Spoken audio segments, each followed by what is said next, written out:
This is the reading about Jupiter in Pisces, of Jupiter in sextile with Uranus, when Jupiter, our planet of luck and joy, is in Pisces, and we are moving now in a sign of Pisces, and Uranus, our freedom planet, is in Taurus and stability. And for this reading, I colored, I will say, a goddess of fire, just to compensate the earth and water, or to bring the element of fire between. We have water and we have earth here, and I also burning a candle, and we have a storm outside, so the air element is for sure very present. I did the reading yesterday on Thursday, because there is an association between the weekdays and the planets, and that comes from the Roman. Actually, the 7 days calendar is an old, I think, from the Babylonian time. But then the Roman decided to give the names of the days, the week, according to the 5 planets they knew at that time. And then our Thursday was connected to Jupiter, and it was Dies Jovis. In English, you don't make the correlation, but in the Latin languages and in my own language, Romanian, it's joy. And interesting enough, I realize only now that the spelling is almost like joy. So it's the day of Jupiter, and the Thursday name in English, I think, it's more associated with its change in time. It influenced from the German and especially the Nordic mythology, the Norse mythology. And Thursday, it's Thor's day, the day of Thor. He was the god of sky and thunder, but as Jupiter as well in the Roman mythology. So yeah, I picked up the day for extra energy, and then I also made a remark about the Jupiter mountain that we have in our palms. That it is here, and it depends on how big it is, or if it's raised enough, then it's a sign of leadership. If it's underdeveloped, it's a sign of low esteem, and if it's overdeveloped, it's about being pretentious. So just saying something about us, if we look at this unique universe, I will say that is our palm with all the lines and the mountains, and this is another very interesting subject. But now we talk about Jupiter in Pisces, and we know that for every sign we have a ruler. Jupiter used to be the ruler of Pisces, now is Neptune. Sorry, these two beautiful cards I find are very beautiful, and especially the Pisces. Yeah, both. But anyway, coming back to Jupiter in Pisces, we associate Jupiter with the wheel of fortune, and Pisces with the moon. So we have a combination of luck and you know, this, what moon represents so many things, but I think here is also bringing the magic in our life. But the two of them, and Jupiter is also a ruler or a sub-ruler of the second decan in Pisces, and with that we have associated the card, the Nine of Cups, which is very much a card of happiness, of celebration, and yeah, of course, love. And it's we are in a water sign, emotional. We bring the water element, we bring the emotions up to to light.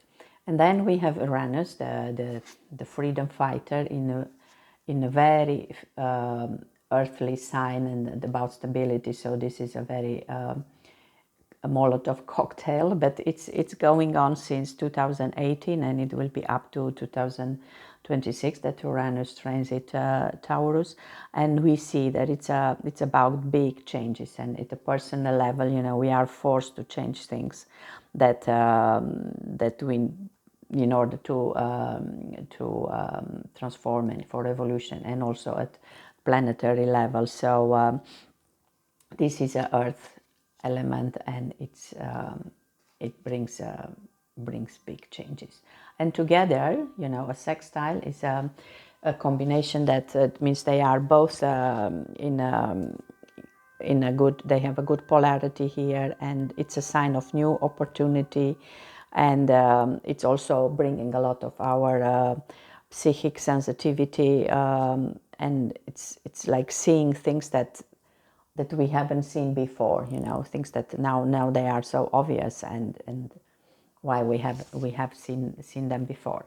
And when I decided which kind of reading, of course we are still on the sign of under the spell of love, but also thinking of the big changes.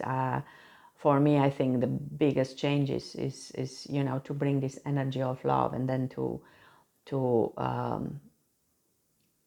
live based on this special energy. I'm very much a fan of I was all my life. Love is all around, but not only that. For me, it's all about love. In the end, it's an energy that I will say it's not really earthly. It's not very from our 3D reality. It's like a gift of from a higher dimension. And when you feel this energy of love inside you, not necessarily I'm talking about romantic love, even basically love for yourself. It's like the universe, the light in you. It's different, it changes. In wherever you have to take a decision, you think of a situation. We are always busy in our mind. We tell ourselves stories, but if we try to change the stories from this perspective of love, it feels so much better. It's giving such a new dimension. So when we think about ascension, and I think this is what we have to find, the place where we act and react based on love. And looking at the Mayan calendar, since Thursday we are on the wave spell of the white dog, which is also about heart, breakthrough, new beginnings in relationships, spiritual strength, authenticity. So we are back to business with love, and talking about business of love, I thought of a SWOT analyze, which is about our strength, weakness, opportunities, and threats. So for these 4 elements I have, so for the strength, the Knight of Pentacles; for the weakness, death; for opportunities, the Two of Wands; and as threats, the Knight of Wands. And then I will have an extra card for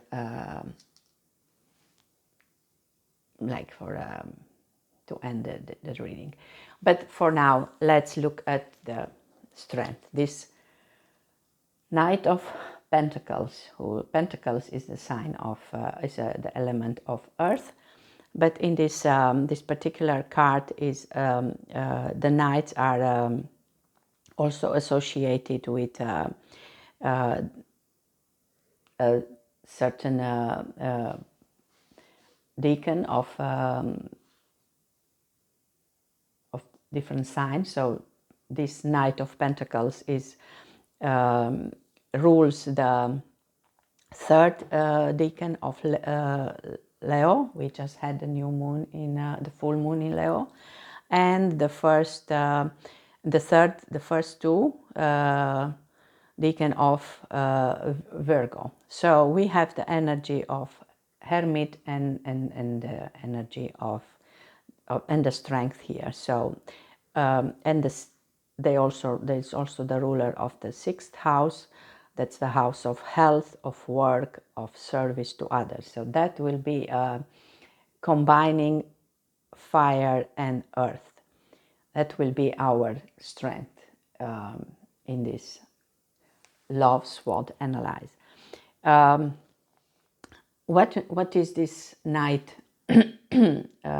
doing? It's or the symbol of this knight. It's more like a slow piece, in very grounded. So in order to do some things, to change things, it takes time. It needs an earthquake. It needs something really to shake you off in order to start the action. So move from earth to fire. But once you do it, and once you start taking measures and you know, focus on something, we are sure that that this knight will also do it. He is also very much paying attention to his physical needs, so staying grounding. That's very also a strength, and he is also interesting in mastering the material world. So this could be, you know, we are all looking for stability. We are all looking, especially in love, to be grounded. So it's and to be to service to others, to by being a master of material world. So all these are the way I see it. Strength is the combination between the warmth that comes with fire, but and the strength that we have in us, and that comes from earth, but also from our fire, internal fire. And if you think of tarot, like I said, the hermit and this card of strength, this is a very beautiful combination. Like you have the spirituality, but also the ground element here. Then we go to the weakness part, and I think there is no better card than that, the sum of all our fears, which is our weakness.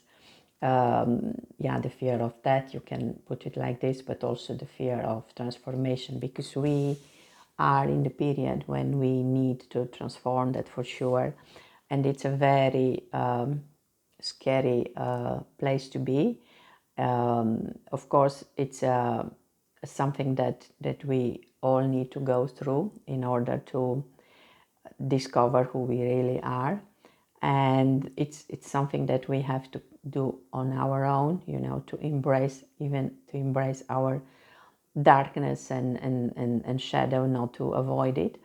And I will see this as a like I said, a lone trip. But yesterday somebody mentioned that if you think of the word alone, is all one. So this transformation allows us to realize that we are all one.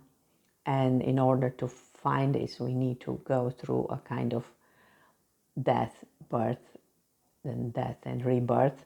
And this is something it's a weak point, because it's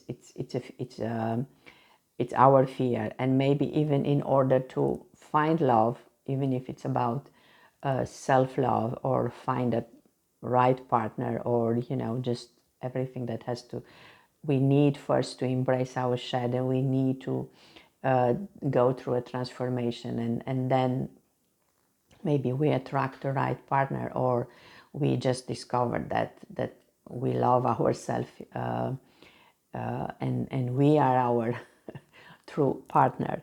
So as a in tarot, it's the death is ruled by Scorpio. I mean, it's associated with Scorpio, of course, and we have now the South Node in Scorpio. So this is the karma, a lot of karma to be solved in this period, and this is also ruled by Pluto, and this is Pluto is the as the Judgment card.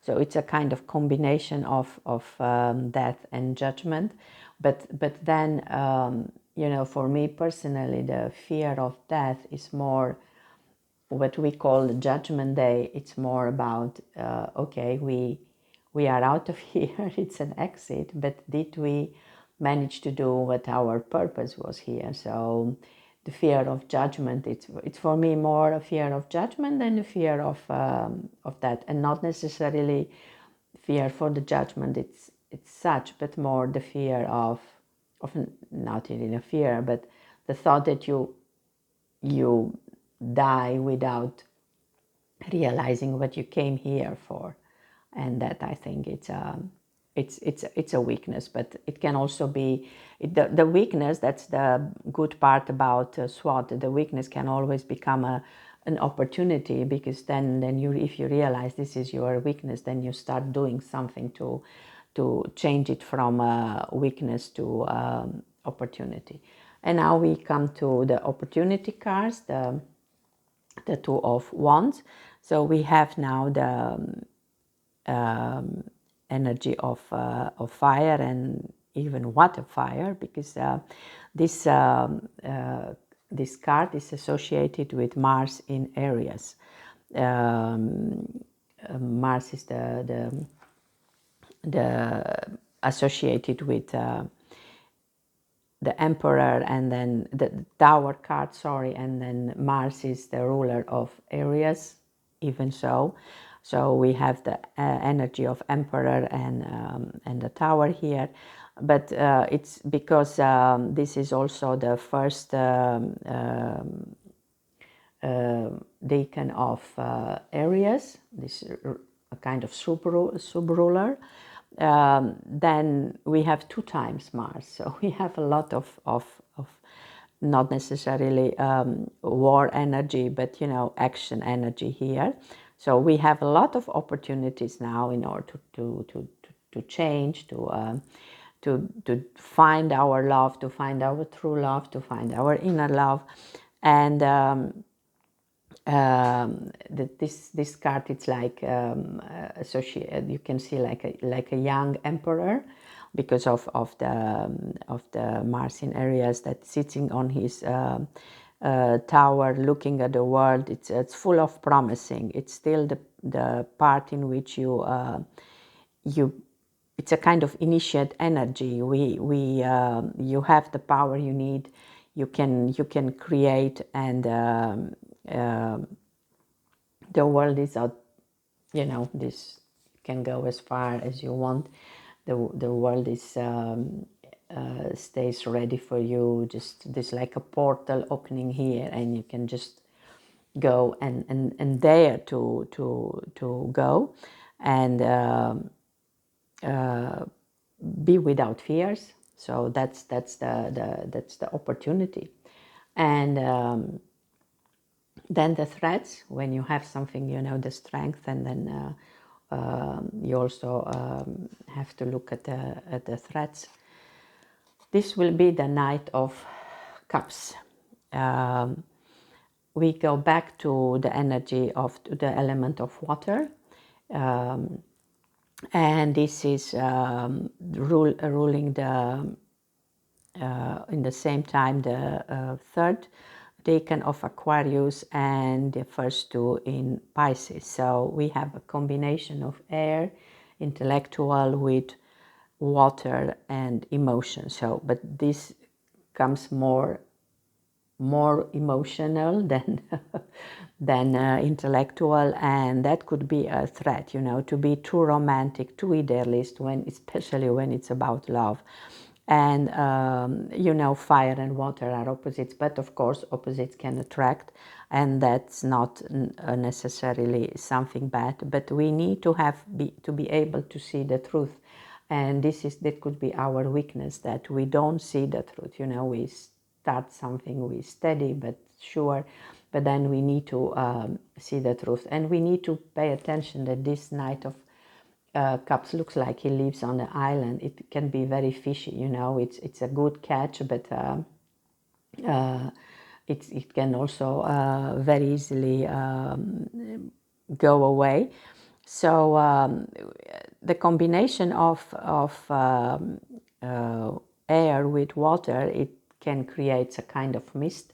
So it's we can live like with the head in the clouds, and it's a kind of mystic glow about what we think about love, and somebody can charm us very easily. And we also have the moon there, so pay attention to you know, something can seem interesting, but the moon is not full, and then maybe it's not enough light to see where you are, what you are choosing. So this could be indeed a threat, you know, to be too romantic, too idealist, and not to see clear when it's about love. And sometimes, you know, there are maybe situations in which we love more, we are in love with love, and not necessarily with the person, even when it's about ourselves.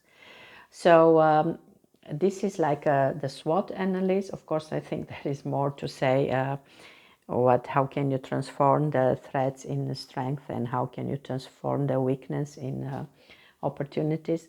But to end the reading, I choose a card from the Tarot of the Divine, and that was an interesting card. The Four of Swords, sorry, which brings now the energy of air here. And I was looking at the story associated, because these cards, especially, they always have, you know, like if you are trapped, but maybe we feel trapped when it's about love. But each of these cards, especially from this tarot, they are associated with a story. And just yesterday I got the book, Beneath the Moon, Fairy Tales, Myths and Divine Stories from Around the World. And it's a young woman, the author, and just let me see, yeah, this Yoshi Tani.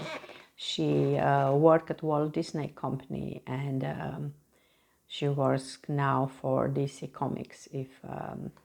But anyway, just to mention her, because I think she's very talented if you look at the cards.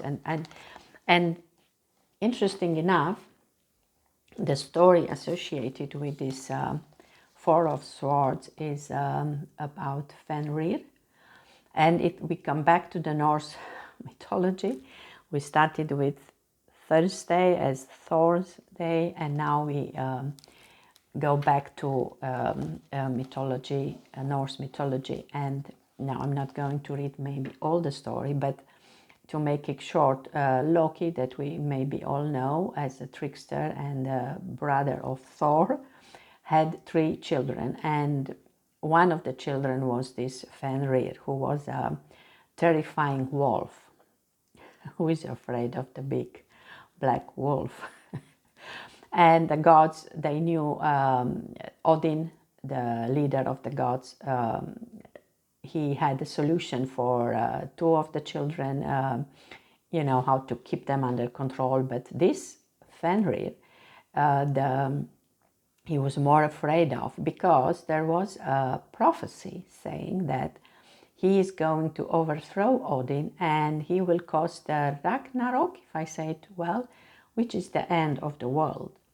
So Odin had to keep an eye on Fenrir, and then he you know, he keeps him close, keep your enemies close. And he was, but Fenrir was getting bigger, and his strength was getting more and more by day. So then they thought, how can they if they try, they had to try if they can keep him, and then they built all kind of feathers to see if he can escape, but he managed to destroy 2 of them in the end, just to show how powerful he is. So then the god they had an idea to ask the dwarves to make a magical one, which they call Gleipnir, and this was thin as a ribbon. So Fenrir was dubious. He said he would try it only if he was promised release and if a god placed a hand in his mouth. Only the god Tyr was brave enough. When Gleipnir was wrapped around him, Fenrir kicked and struggled but was unable to free himself. In his rage, he bit off Tyr's hand, and the gods, in revenge, stuck a sword in his mouth to keep it pried open. They then tied him to a giant rock, and to this day he waits to be freed and cause Ragnarok. So I think this is a nice and interesting story about being free, or and I found it an interesting association with the Four of Swords, who is also a kind of timeout before big changings. And we will see what the meaning of this card is. But I think, for me personally, in this reading about love, it's about break free, and despite all the chains that are around us, I think we can find the strength to go through a big change. And maybe when we think of the end of the world, it doesn't have to be the end of the physicality. It has to be maybe the end of a kind of world. And then the way I see it, bringing love in our mind and in our heart, and make decisions based on love and based on heart more than based on the mind. It's already a big change. So I will leave the card here on the fire, and I hope you enjoyed the reading.